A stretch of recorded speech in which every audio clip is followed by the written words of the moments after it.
Oke, halo teman-teman. Selamat datang di studi UAS Statistika Ekonomi dan Bisnis. Nah, kenalin nih, nama gue Ibrahim Noval dari Ilmu Ekonomi 2021. Nah, kita akan bahas tentang UAS Statekbis tahun lalu. Kita mulai dari soal yang pertama. Akibat pandemi COVID-19, beberapa fasilitas hiburan mengalami penurunan jumlah kunjungan yang cukup besar. Sinematika, salah satu bioskop di Depok, dikunjungi rata-rata 105 pengunjung per hari 105 pengunjung per hari pada tahun 2020. Jumlah pengunjung fluktuatif dan biasanya menurun di hari kerja dan naik saat akhir pekan atau hari libur nasional. Nah, ini pada soal ini dibagi menjadi 4 bagian, yaitu A, B, C, D. Kita mungkin bahas yang pertama dulu, yang A. Nih ya, yang A beberapa karakteristik dari Poisson distribution adalah sebagai berikut. Yang pertama, menghitung kesuksesan dari interval waktu dan waktu atau ruang. Contohnya gimana? Contohnya gini, kayak misalnya jumlah kereta yang melewati stasiun UI pada pukul 7 sampai 9 pagi gitu misalnya. Kemudian yang kedua, misalnya jumlah TV yang rusak dari suatu proses produksi gitu. Nah, selain itu juga karakteristik berikutnya adalah Poisson distribution merupakan bagian dari discrete distribution, yang dimana yang teman-teman ketahui discrete itu kayak berarti angkanya kayak 1, 2, 3, 4 yang bilangan bulat dan tidak ada koma di belakangnya gitu. Kemudian karakteristik berikutnya, jumlah keberhasilan suatu interval waktu atau ruang sama dengan bilangan bulat ataupun antara 0 sampai bilangan tak hingga gitu. Jadi antara 0 sampai bilangan tak hingga. Karakteristik berikutnya, jumlah keberhasilan dihitung dalam interval yang tidak tumpang tindih atau independen. Berarti tidak saling tumpang tindih atau saling dependen antara masing-masing interval. Terus yang berikutnya yaitu probabilitas sukses yang terjadi dalam interval apapun adalah sama untuk semua interval dengan ukuran yang sama dan sebanding dengan ukuran interval. Nah, formula dari Poisson distribution itu sendiri adalah sebagai berikut nih. Kayak P sama dengan probability X sama dengan, berarti ini bilangan natural, kemudian ini mu atau rata-rata populasi ya, dikali mu pangkat X dibagi X faktorial. Nah, mungkin bisa lebih jelasin nanti pas saat pengerjaan soal. Nah, yang B, kita ditanya nih, cari probabilitas bioskop yang dikunjungi lebih dari 870 pengunjung per pekan. Nah, cari jawabnya gimana? Nah, teman-teman kan tahu nih, tadi kan dia ngomongnya per pekan, sedangkan kita yang diketahui adalah pengunjung per hari. Berarti kita perlu menyesuaikan dulu dong ukuran dari mu yang kita miliki gitu. Ya udah, tadi awalnya kan 105 per hari. Untuk per pekan berarti berapa? Ya udah dikali 7 aja. Berarti 105 dikali 7 ya udah 735. Kemudian yang ingin kita carikan berarti 870 ya tadi. X-nya itu 870. Dikunjungi lebih dari 870 pengunjung per pekan. Nah, ya udah nih, kita masukin aja ke formulanya. Berarti probability X lebih dari 870 dengan mu sebanyak 735. Berapa gitu.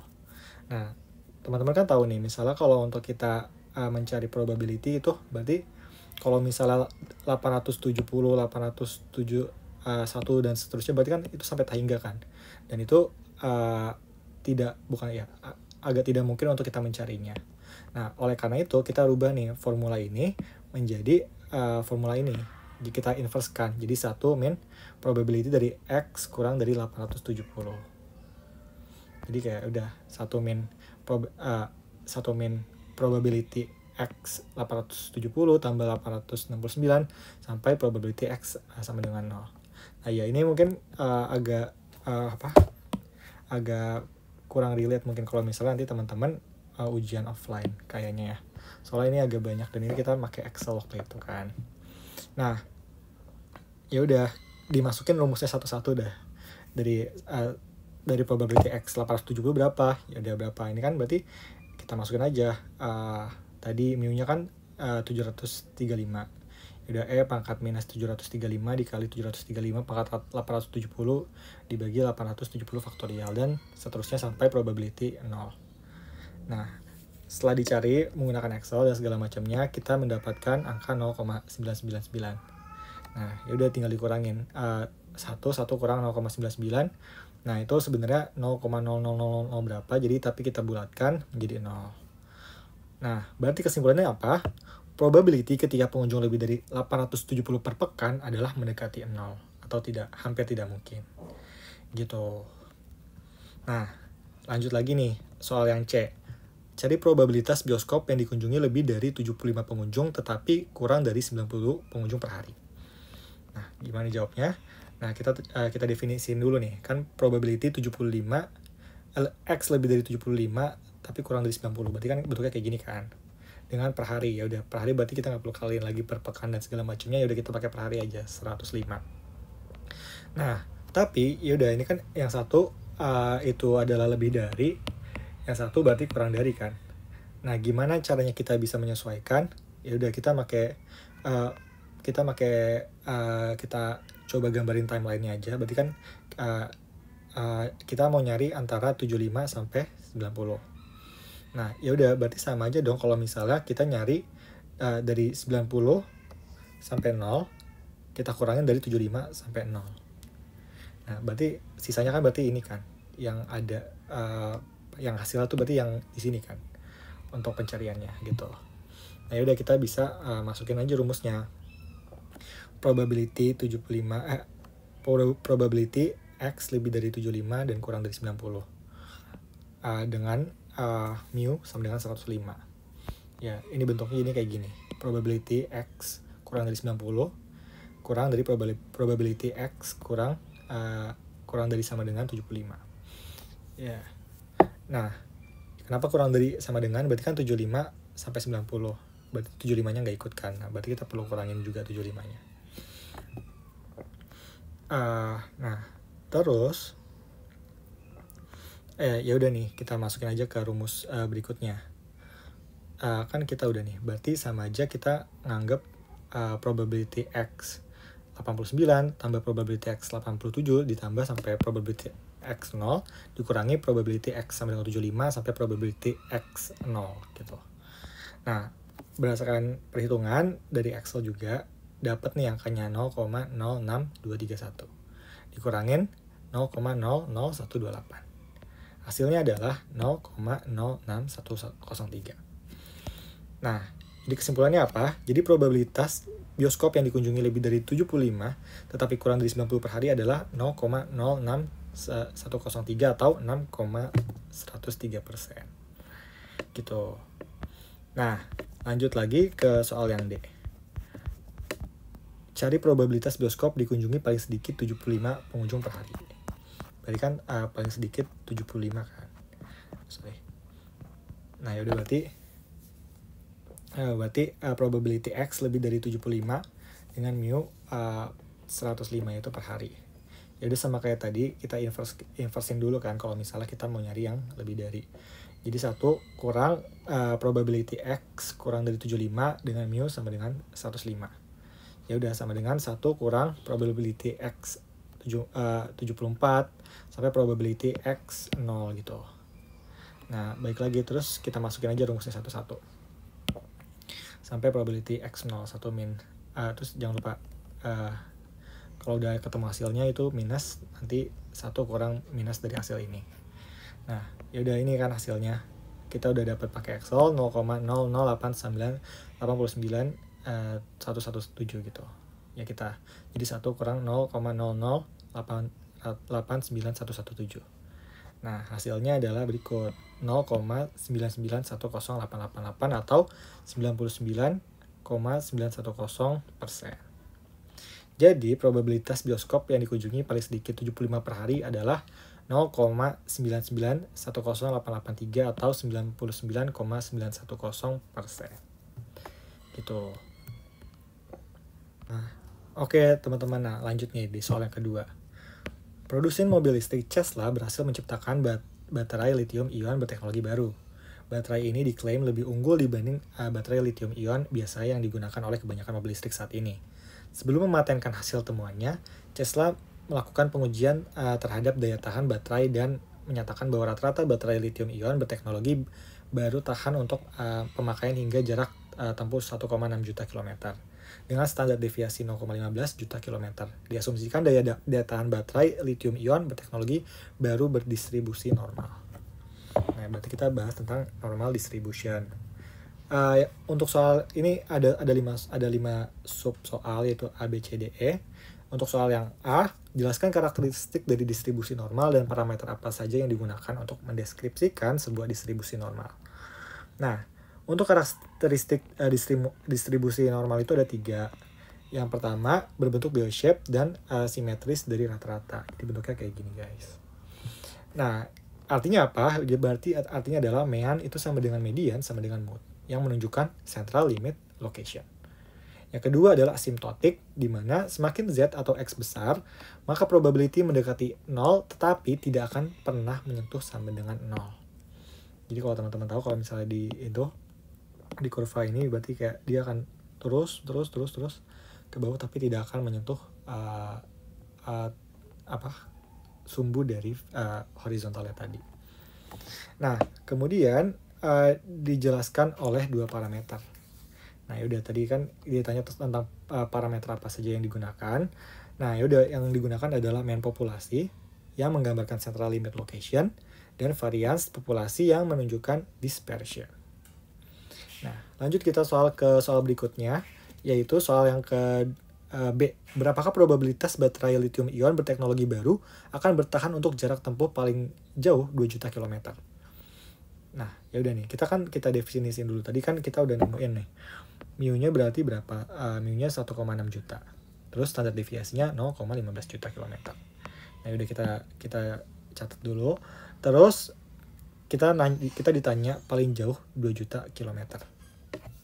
Nah, ya udah, berarti kita masukin nih ke formulanya. Jadi gimana nih? Jadi kan probability X kurang dari 1 juta kilometer karena paling jauh 2 juta kilometer. Berarti yang ditanya berarti kurang dari 2 juta kilometer. Nah, ya udah. Nah, teman-teman, untuk mencari normal distribution ini, distribusi normal ini kita menggunakan z-score. Nah, rumusnya gimana? Z-score-nya itu ya udah X bar minus mu bagi standar deviasi. Nah, X bar itu berarti apa yang kita cari, mu-nya itu yang kita udah dapetin tadi. Terus standar deviasinya juga yang kita udah dapetin tadi. Nah, udah, yang kita cari kan 2 juta kilometer. Jadi kita masukin Z sama dengan 2 kurang 1,6 dibagi 0,15. Nah, yaudah, hasilnya Z sama dengan 2,67. Nah, kita masukin deh di formulanya. Probability Z kurang dari 2,67. Nah, teman-teman bisa cek di tabel z-score-nya atau tabel Z distribution-nya, atau mungkin teman-teman bisa menggunakan Excel. Tapi seharusnya kalau buat offline kayaknya dikasih si tabelnya. Nah, ya udah, setelah udah dapetin 2,67 itu hasilnya adalah 0,99621. Ini pakai Excel ya, jadi kayak lebih presisi gitu. Jadi 99,62%. Nah, gambarnya gimana? Gambarnya kayak gini. Nih, gambarnya kayak gini. Nah, berarti dia ada di berarti kan dia di 2 juta kan. Nah, berarti probability-nya tuh ada di sini. Sebanyak 99,62%. Gitu. Terus lanjut soal yang kedua. Soal yang C. Berapakah probabilitas baterai lithium ion berteknologi baru akan bertahan hingga jarak tempuh lebih dari 1,5 juta kilometer? Nah, yang C berarti lebih dari 1,5 juta kilometer. Nah, yaudah, kita masukin aja nih. Probability X lebih dari 1,5 juta kilometer. Berapa? Ya udah, kita masukin ke rumus yang tadi. 1,5 kurang 1,6 bagi 0,15. Hasilnya kan 0,67. Jadi kita masukin lagi ke probability-nya. Jadi probability Z lebih dari minus 0,67. Nah, yang teman-teman ketahuin tadi kan kalau misalnya kita cari yang lebih dari, berarti itu kan kayak ini bisa nyampe tahingga kan. Bisa nyampe tahingga. Nah, oleh karena itu kita menggunakan rumus inverse-nya. Jadi kayak 1 min probability Z kurang dari min 0,67 gitu. Nah, yaudah, setelah dicari dari Z score-nya, yang dapetin hasil nih 0,25143. Ya udah, tinggal jadi 1 kurang 0,25143. Terus udah hasilnya 0,74857 atau kalau dipersenin jadi 74,85%. Nah, ini bentuknya kayak gini. Jadi ini area hasilnya. Gitu. Kemudian ditanya berapakah probabilitas baterai lithium ion berteknologi baru akan bertahan untuk jarak tempuh antara 1,9 sampai 2,1 juta kilometer. Nah, ya udah. Berarti kan antara 1,9 juta dan 2,1 juta kilometer. Tadi kan kita udah juga sempat ketemu soal tipe yang mirip kayak gini di soal nomor 1. Ya balik lagi logiknya sama. Ya kita tinggal cari probability probability kurang dari 2,1 sama probability kurang dari 1,9. Jadi kan ya berarti sisanya yang ada di sini kan, gitu. Nah, ya udah dimasukin probability X lebih dari 1,9 kurang dari 2,1 sama dengan probability X kurang dari 2,1 dikurang probability X kurang dari 1,9. Nah, ya udah probability X kurang dari 2,1 itu berapa? Ya kita masukin aja langsung ke sini. Kita masukin langsung ke sini, ya udah 2,1 kurang 1,6 dibagi 0,15. Hasilnya Z sama dengan 3,33. Ya udah kita masukin deh ke rumusnya. Probability Z kurang dari 3,33. Ya, setelah didapetin hasilnya 0,96957 atau 96,957%. Gitu. Nah, lanjut di soal yang E. Tesla mengganti secara gratis baterai lithium ion yang rusak sebelum mencapai jarak tempuh tertentu. Jika Tesla menetapkan tidak lebih dari 3% baterai akan rusak sebelum waktunya. Berapakah jarak tempuh minimum yang digaransi oleh Tesla? Nah, ya udah dari sini kita definisiin dulu kan. Apa tadi, sorry. Yang mana? Oh, yang E. Tidak boleh lebih dari 3%. Nah, berarti kan kita membalikan rumus yang tadi gitu. Z-nya itu tidak boleh lebih dari 3%.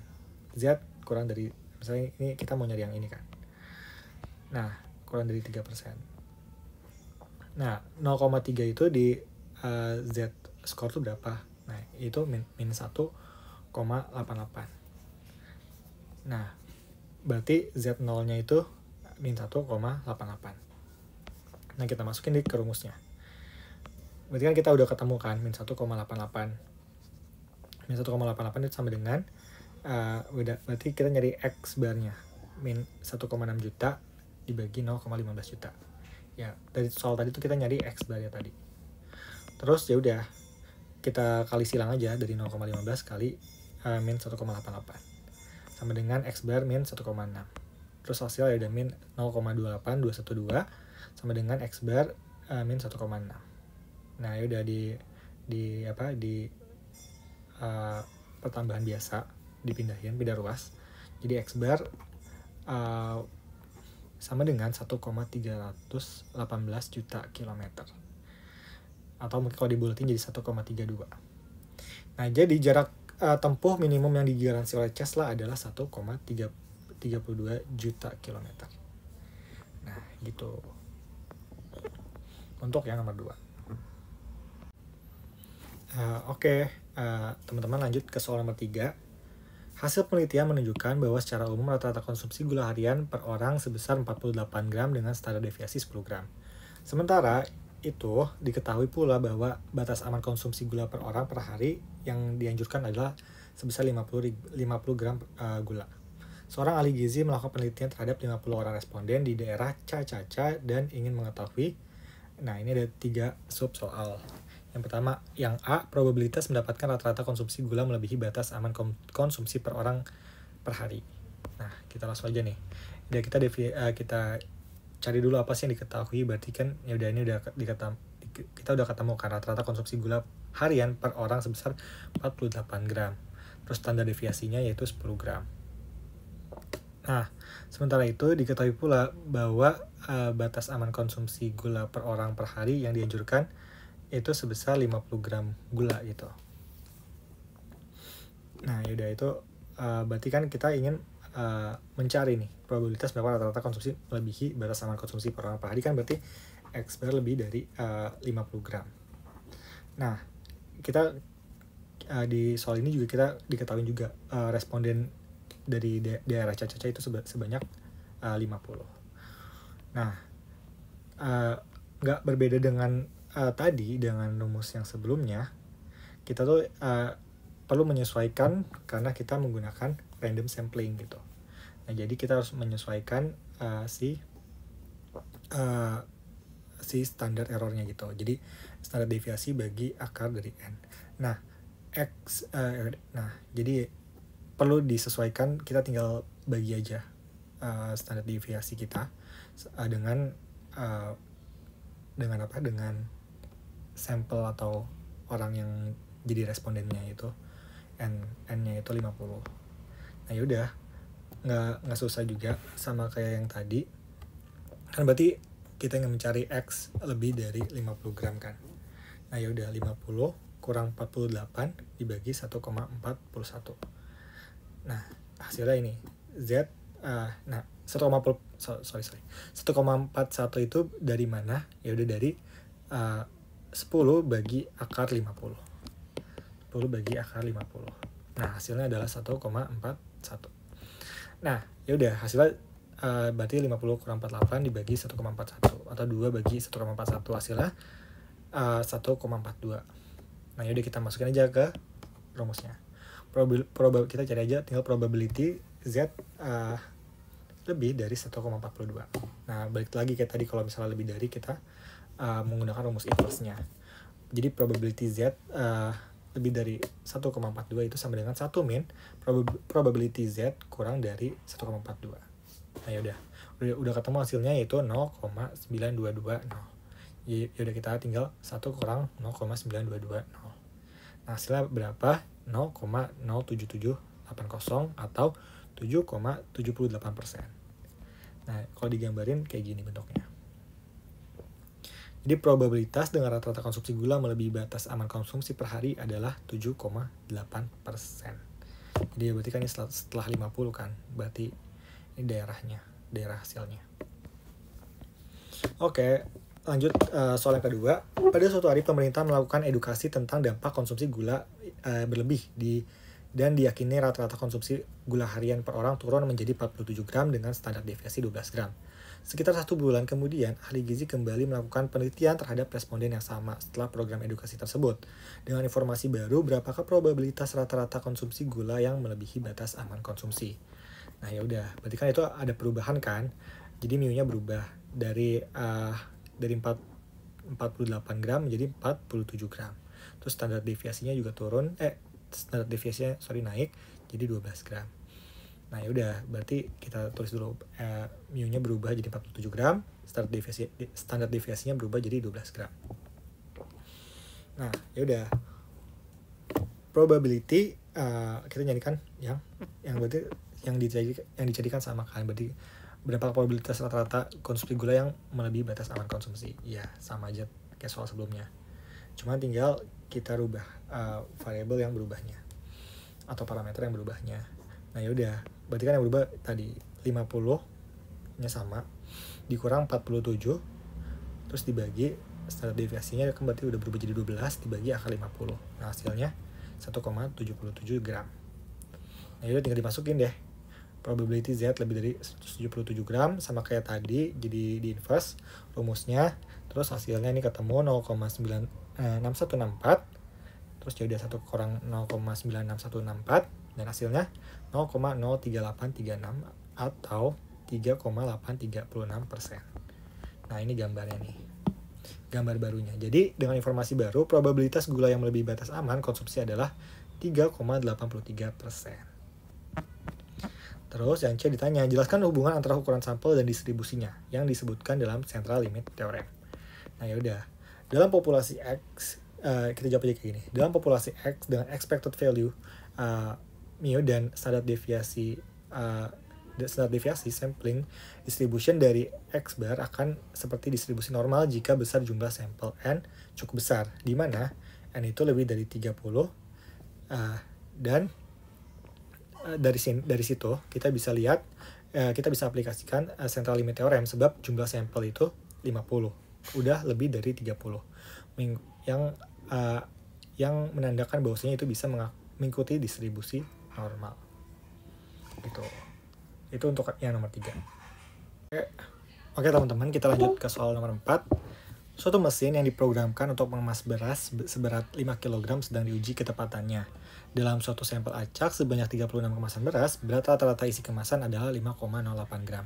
Diketahui bahwa deviasi standar beras isi kemasan beras untuk populasi adalah 0,254 kg. Nah, ini ada 3 soalnya. Untuk yang pertama, identifikasi parameter yang relevan diestimasi untuk data kuantitatif ini, dan hitung estimasi interval rata-rata dan margin kesalahan dengan kepercayaan 95%. Nah, udah kita cari parameter, kita definisiin dulu parameternya. Berarti X barnya ya udah 5,08 gram. Berat rata-rata isi kemasannya. Terus N-nya, ya udah N-nya itu sebanyak 36 kemasan beras. Standar deviasinya 0,254 gram.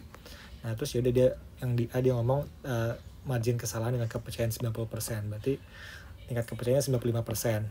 Terus ya udah berarti kita kan mau untuk mencari di z-score kita perlu alpha kan. Nah, ya udah berarti 1 min alpha 95% sama dengan 1 min alpha. Terus kita kita pindah ruas. Jadi ya udah alpha sama dengan 1 min 95% atau alpha sama dengan 5%. Terus kita cari estimasi interval rata-rata. Nah, ini kan kita tahu nih kalau misalnya standar deviasinya diketahui. Berarti kita pakai rumus yang ini. Atau confidence interval sama dengan X bar plus minus Z alpha per 2 kali standar deviasi dibagi akar N. Nah, yaudah tadi kita tinggal masukin aja rumus yang kita masukin aja parameter yang udah ada, yang udah kita definisin tadi. Yaudah 5,08 plus minus Z 0,025. Ya udah berarti kan 5% bagi 2 harusnya 2,5%. Terus ini dijadi 0,025 dikali 0,254 bagi akar 36. Terus ya udah dari itu kan udah 5,08 plus minus 1,96 kali 0,254 dibagi 6. Ini setelah dicari di Z table ini hasil 1,96 akar 36 ya udah ini hasilnya 6. Nah, dari situ udah mendapatkan hasilnya, jadi ya udah sebesar 0,082. Nah, 0,082 ini menandakan apa? Menandakan bahwasanya itu adalah margin kesalahan atau margin of error-nya. Jadi ini adalah margin of error-nya. Nah, ya udah tinggal kita mau nyari intervalnya, kita tinggal tambahin dari X bar-nya dan kita kurangin dari X bar-nya untuk menjadi intervalnya. Ya udah berarti kalau kita tambahin 5,08 ditambah 0,082 jadi 5,162, dan kalau kita kurangin jadi dikurangin jadi 4,998 gitu. Terus yang B, dia nanya dengan interval kepercayaan sesuai dengan poin A, apakah hasil kemasan mesin berada di dalam atau di luar interval kepercayaan. Nah, yaudah nih, kan kita gambarin aja dah. Ini gambar kurvanya, gambar grafiknya. Yaudah kayak gini. Ya kan tadi ini batas bawahnya kan kita udah ketemukan 4,998. Terus batas atasnya udah 5,162. Terus dia bilang kan yang pertama dia ngomong kalau suatu mesin yang diprogramkan yang mengas untuk berat sebesar 5 kg. Nah, ya udah apakah 5 kg itu masuk ke dalam intervalnya? Ya udah jawabannya adalah masuk gitu. Karena dia masuk ke dalam antara 4,998 sampai 5,162. Jadi jawabannya adalah hasil kemasan mesin masih dalam interval kepercayaannya. Gitu. Terus yang C, jika kita ingin memastikan margin kesalahan paling banyak adalah 0,05 kg dengan tingkat kepercayaan 95%, berapakah jumlah sampel yang diperlukan? Nah, ya udah.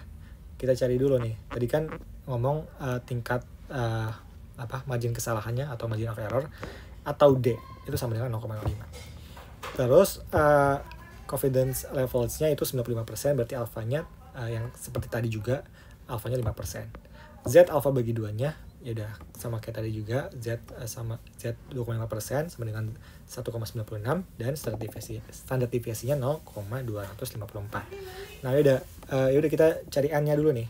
N sama dengan Z alfa per 2 dikali standar deviasi bagi margin of error ya. Terus kita kuadratin. Nah, di N kita cari ya udah kita masukin angka-angka yang tadi udah kita temuin.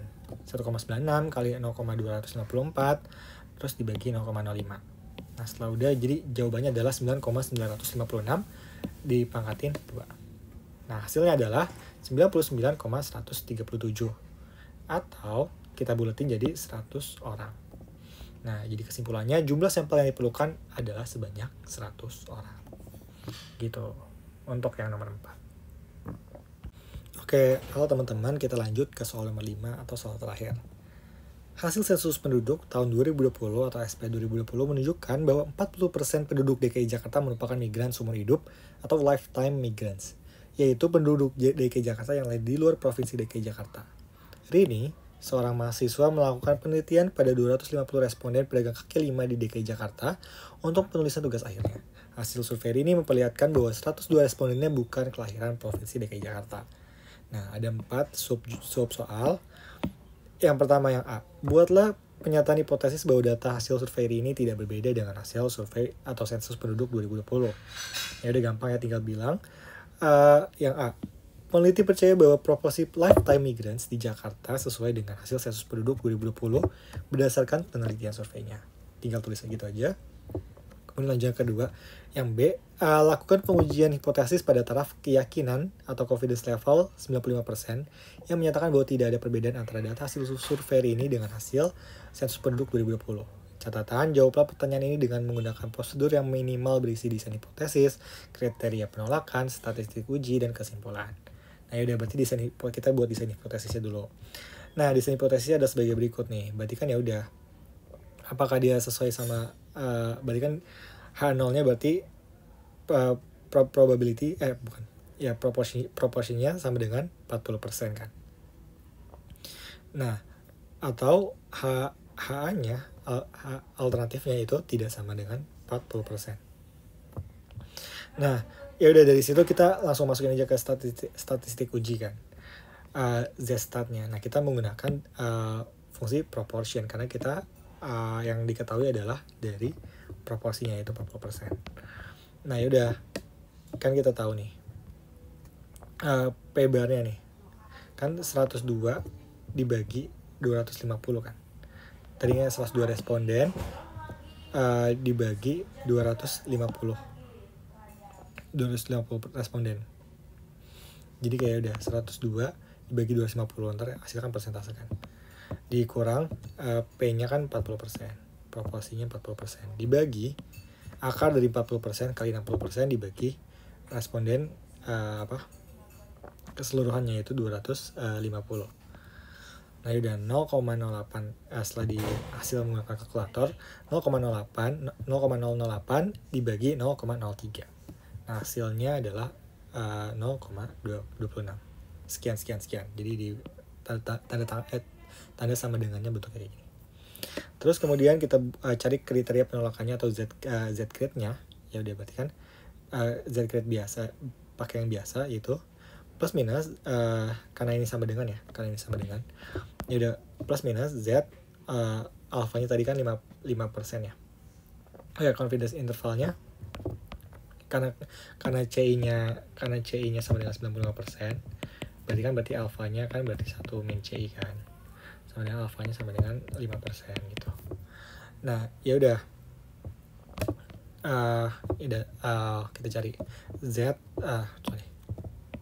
0,5 bagi 2 berarti kan Z 0,025. Nah, yaudah tadi kita juga udah ketemu juga untuk jawaban dari Z 0,025 yaitu 1,96. Nah, tinggal kita buat gambarnya biar lebih gampang untuk menganalisisnya. Ya udah, ini buat gambarnya. Jadi kan batas atas batas bawahnya 1,96 kan. Terus tadi hasil dari statistik ujinya 0,26. Nah, berarti rejection area-nya kan yang biru-biru ini nih, yang di luar dari yang luar dari 1,96 karena kriteria penolakannya berarti lebih dari 1,96 atau kurang dari 1,96 kan. Gitu. Jadi apakah dia masuk kriteria penolakan? Jawabannya enggak gitu. Nah, berarti kesimpulannya apa? Pada tingkat signifikansi 95%, berarti kita tidak menolak 0 karena tidak melewati area penerimaan. Sehingga tidak melewati area penerimaan, berarti berada di dalam area penerimaan. Sehingga apa yang dikatakan atau yang diklaim oleh peneliti adalah benar gitu. Kemudian yang C, bagaimana kesimpulan yang diperoleh jika pengujian dilakukan pada taraf keyakinan 90%. Nah ya udah, sama aja. Kita ulang dari awal aja sebenarnya. Cuman yang berbedanya adalah tingkat signifikansinya itu bukan 95% lagi, berarti 90%. Ya udah, tadi kan C-nya berarti sekarang berubah jadi 90%. Berarti alfanya kan sama dengan 1 min 90% kan. Berarti alfa sama dengan 10% gitu. Nah, ya udah lanjut. Kita desain hipotesisnya sama-sama yang tadi. Terus statistik ujinya ya pakai yang tadi juga 0,26 kan yang tadi kita cari sebelumnya. Terus ya udah kriteria penolakannya yang berbeda nih. Berarti Z-grade sama dengan plus minus Z 0,1 atau 10% bagi 2. Atau sama dengan plus minus Z 0,05 atau 5%, yang kita ketahui hasilnya adalah 1,645. Nah, kesimpulannya apa? Ya udah, ini kan area rejection areanya kan yang biru-biru ini kan. 1,6 dikurang dari 1,645 atau lebih dari 1,645. Sedangkan 0,2 kan udah pasti tetap masih di sini kan. Nah, ya berarti kesimpulannya itu tidak berbeda. Berarti ya udah, bedanya cuman kata-katanya aja, kayak pada tingkat signifikansi 90% kita tidak menolak 0 karena tidak melewati area penerimaan atau tidak masuk ke dalam area rejection. Sehingga apa yang dikatakan atau diklaim adalah benar. Gitu. Nah, terus yang terakhir, berapakah power of the statistical test dari prosedur B seandainya proporsi migran seumur hidup yang sebenarnya adalah 45%? Nah, ya udah, dari sini kita tinggal gambarin dulu nih. Kan tadi awalnya 40% kan. Terus berubah menjadi 45%. Berarti apa? Berarti kita perlu adanya penyesuaian dong. Gitu. Karena ini kan area rejection-nya kan di sini kan. Nah, berarti harus ada penyesuaian. Nah, kita cari dulu nih batas bawahnya berapa. Pakai rumus yang tadi. 1,96 sama dengan P bar proportion bar min 40% dibagi 0,03. Ya udah, berarti P barnya berapa? Sama dengan 0,4588 atau 45,88%. Jadi berubah. Terus batas bawahnya berarti kan min 1,96 sama dengan P bar min 40% bagi 0,03. Ya udah, berarti kan hasilnya P bar sama dengan, setelah dihitung ya, 0,3412 atau 34,12%. Gitu. Nah, ya udah, dari sini kita langsung nih, ternyata ini adalah termasuk dalam type 2 error. Ya udah, tinggal kita cari betanya dulu untuk mencari power of test statisticalnya. Nah, betanya itu apa? Ya udah, jadi probability dari probability dari P lebih dari 34,12% dan kurang dari 45,88%. Berarti kita nyari yang ini. Nah, ya udah, kita cari satu-satu. 34,12%-nya Z-stat-nya kita menggunakan Z-stat. Rumusnya yang tadi yang mana? Yang ini sebenarnya. Gitu. Ya, kita cari 34,12% dikurang 45%, terus dibagi akar 45% kali 50% bagi 250 gitu. Nah, ya udah, hasilnya minus 0,1088 bagi 0,031. Nah, sama dengan minus 3,51. Terus yang kedua, batas atasnya 45,8%. Ya udah, berarti kan P barnya 45,8%, minus 45%. Terus bagi akar 45% kali 55% bagi 250 kan. Gitu.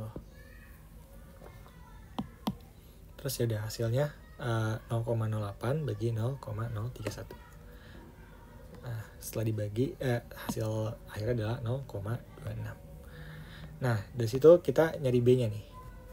B-nya kan ya udah, kita udah dapat Z-stat-nya.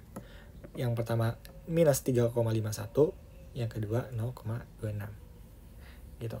Nah, ya udah, kita cari probability Z kurang dari 0,26 dikurang dari probability Z kurang dari minus 3,51. Kan ya yang seperti yang biasanya kayak yang gini. buat nyari yang di sini kan. Kalau buat yang Z lebih dan Z kurangnya kayak gini berarti cari-carinya kayak gini. Ya udah, probability Z kurang dari 0,26 kita udah dapetin 0,6026. Yang probability Z kurang dari minus 3,51 itu minus 0,001. Nah hasilnya berarti 0,6025. Nah power of test itu apa? Ya udah, power of test itu rumusnya ini 1 min beta. Nah ya udah, 1 min beta, 1 min betanya tadi ini 1 min 0,6025. Hasilnya berarti 0,975 atau 39,75%. Gitu. Itu untuk yang nomor 5. Itu aja, kebetulan itu adalah nomor terakhir. Terima kasih banget teman-teman. Mohon maaf jika ada kesalahan ya. Bisa cross check ke gue. Thank you teman-teman.